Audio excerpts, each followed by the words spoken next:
Buying season, the supply chain crunch is making it harder to get some of the items that we need. Yeah, West Coast ports are expanding their hours, but will we feel those effects? Fox 5's Maddie White spoke with local experts on what it will take to get deliveries here on time.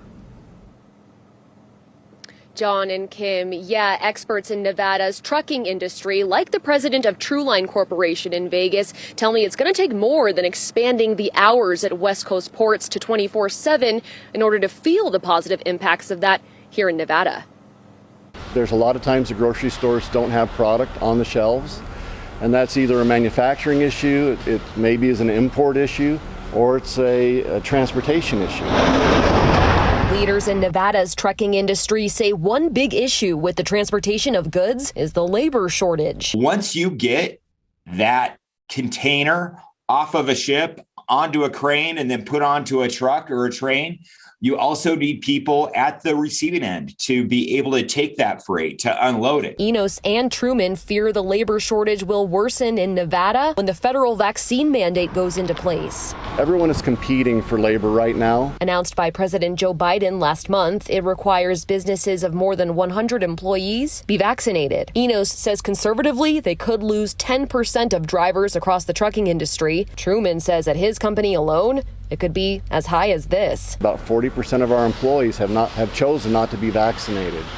Well, if some have already come in and said, if I'm forced to do this, I'm going to leave the company. Ironically, the trucking industry can't even get the products they need. Right now, we're being told that we will be unable to buy trucks next year. There's a shortage of chassis, which is what those sea containers go on. Those tires on your truck, they're 4 months back order today. Solutions, they say, include getting stuff made here. Getting things made back in the good old US of A.